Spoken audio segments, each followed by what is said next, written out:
Olá pessoal, esse é o nosso trabalho final da disciplina de Fenômenos de Transporte 2, ministrada pelo professor Samuel Cardacho do DEC. O nosso trabalho a gente vai fazer a análise do resfriamento de uma latinha quando ela é encoberta por um papel molhado e colocado dentro de um congelador. A gente vai analisar se ela tem um resfriamento mais efetivo ou menos efetivo. A nossa equipe, ela conta com 5 membros: o Emanuel Rodrigues, que é o nosso membro que veio da turma da tarde, o Gerson Pontes, eu, Juan Fernandes, que sou o gerente da nossa equipe, o Leonardo de Souza e o Lucas Correia. Dentro do nosso trabalho, a gente tem os objetivos. Nós vamos ter 3 objetivos, em que 2 deles são, consequentemente, a modelagem do resfriamento da lata nua, como a gente chama ela, sem o papel molhado ao redor, ela em pé e deitada, e vamos ter também a modelagem dela vestida, que é quando ela está com o papel molhado. A gente vai fazer a modelagem teórica e a regressão dos dados experimentais, que é para a gente ter um gráfico e observar qual das duas formas ela é mais efetiva e qual é menos efetiva.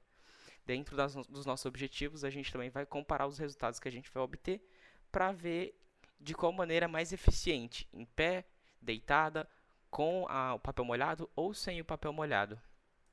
Então, nós temos algumas considerações que devem ser feitas para simplificar o nosso trabalho com a nossa metodologia, certo? Porque se a gente fosse modelar todos os efeitos que acontecem, ia ficar uma situação muito complicada, porque a gente não tem controle sobre tudo. Então, a gente vai considerar a não variação da temperatura do congelador quando a gente abre. Porque quando a gente abre o congelador, vai ter uma parte do calor que vai entrar, então a gente vai ter variação da temperatura do congelador, mas a gente não vai considerar isso porque senão seria alguns efeitos muito complicados da gente estar modelando. Outro tem a temperatura da latinha e do fluido são iguais, então a gente vai considerar que a temperatura da lata por fora vai ser igual à temperatura de todo o fluido que está lá dentro. E temos a próxima consideração, que é o espaçamento de tempo igual entre as amostragens. A gente fez 2 amostragens diferentes, em dias diferentes devido a algumas limitações, mas dentre elas foram seguidas as mesmas amostragens de tempo, o mesmo espaçamento. Então, já partindo para a parte prática do projeto, a gente tem algumas ferramentas que foram utilizadas para poder facilitar o nosso trabalho, ou utilizadas no próprio experimento, como o papel. O papel ele vai ter a celulose que vai estar absorvendo a água e vai favorecer as trocas por condução e por evaporação, que vão causar a variação no nosso sistema. A gente vai ter também a fita. A fita ela vai ser colocada ao redor da lata, porque a lata ela tem uma emissividade maior, e como a gente vai estar usando um termômetro digital para estar pegando a temperatura da lata, a gente tem que cobrir ela com uma fita para poder ela dar a temperatura correta quando a gente for tirar. E o termômetro digital que a gente vai utilizar, existiam algumas alternativas, como utilizar um termopar ou utilizar um termômetro, mas aí vinham algumas dificuldades com ela, como por exemplo, o termopar a gente ia ter que utilizar um multímetro, alguns têm essa função, ou a gente podia usar um Arduino, mas também entram algumas complicações a mais. E já para um termômetro normal, a gente ia ter o problema de ter que abrir. Sempre a gente ia ter que abrir a lata e colocar o termômetro dentro. Então a gente ia afetar todo o nosso projeto. Ia ter que, entre aspas, começar ele de novo quando a gente fosse aferir a próxima medição. Então aqui a gente consegue ver algumas imagens a respeito do nosso trabalho. A gente tem as latas em pés e as latas deitadas. E todas elas, como dá para observar, elas estão com a fita ao redor, que vai ser utilizado para aferir a temperatura. A gente infelizmente não conseguiu gravar um vídeo devido a limitações do experimento. A gente não pôde estar gravando, mas a gente consegue observar aqui em algumas imagens como a temperatura era retirada. Então, nas teorias utilizadas na modelagem, como a gente vai observar posteriormente nos resultados, os nossos dados aferidos eles têm uma curva exponencial. Então, a gente vai modelar elas a partir de uma exponencial e a partir da lei de resfriamento de Newton. Então, a gente vai ter como base a temperatura do ambiente, do fluido que vai estar por lá, então que vai ser o ar da geladeira, e vai ter a temperatura inicial da nossa latinha e também, consequentemente, variando com o tempo. Então, a gente vai fazer a nossa análise de dados na linguagem Python. como foi requisitado que a gente fizesse, então a gente vai separar algumas bibliotecas que a gente usou para fazer toda essa análise. Dentre elas, a gente tem a SciPy Optimize, que a gente vai pegar uma função e vai ajustar um conjunto de dados para ela fazer uns parâmetros de acordo com a modelagem que a gente colocou. A gente vai ter a SciPy Stats, que ela vai fazer uma regressão e vai fazer vai estimar um R quadrado para a gente. A gente vai ter a SciPy Integrate, que ela é usada para integrar numericamente a modelagem diferencial junto com alguns parâmetros estimados. A gente vai ter a NumPy, que ela é usada para funções matemáticas e gerar alguns conjuntos de dados igualmente espaçados, que a gente vai utilizar para fazer os nossos gráficos. E a gente tem a Matplotlib, que ela é utilizada para a gente plotar os nossos gráficos obtidos experimentalmente. Então, começando a parte de resultados do nosso trabalho, a gente tem do lado direito a análise do resfriamento da lata nua em pé, que vai ser a lata sem o papel molhado.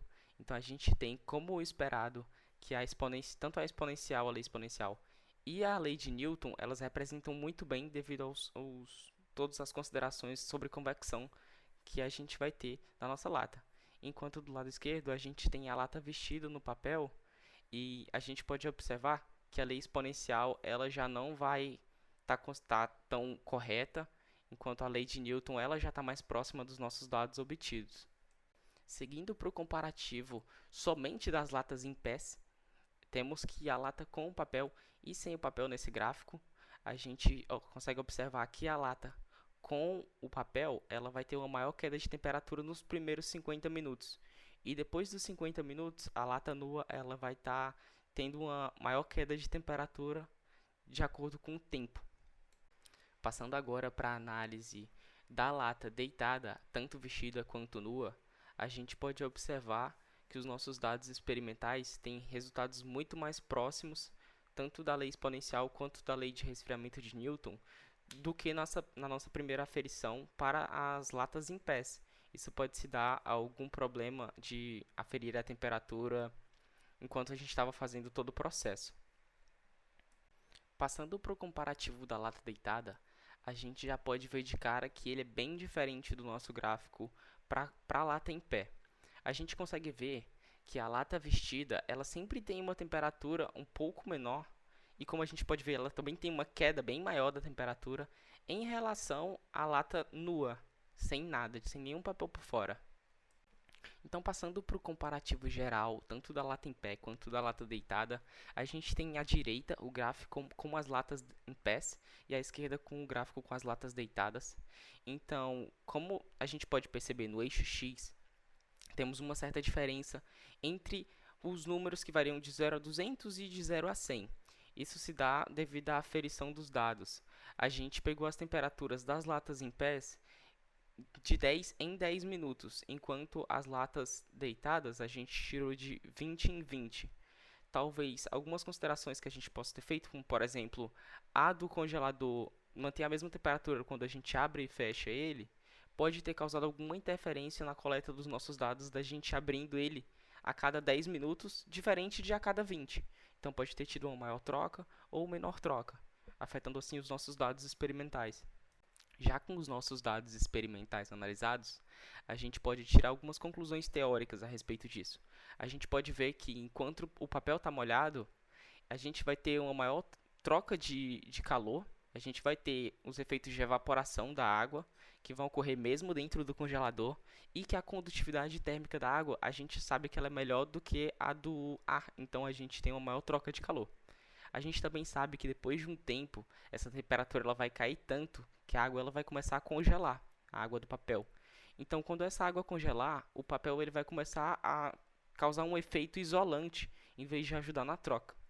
E a gente consegue concluir, então, que enquanto o efeito de evaporação ele está presente, a gente vai ter uma maior eficiência do papel e a gente vai perder essa eficiência quando o papel estiver congelando.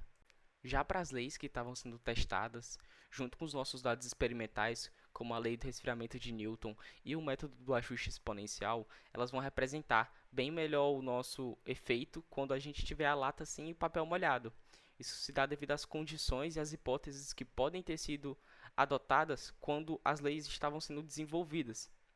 Já com os dados experimentais analisados e todas as nossas teorias sobre os efeitos que atuam em cima da latinha, a gente pode sim concluir experimentalmente que a utilização de um papel molhado ao redor da latinha é sim eficiente para acelerar o seu resfriamento, enquanto utilizados em condições apropriadas, como antes dos efeitos de evaporação acabar e do papel ao redor congelar e começar a fazer um efeito de isolamento. E podemos concluir também, experimentalmente, que o melhor jeito de resfriar a sua latinha é colocando ela deitada com um revestimento de papel molhado ao redor.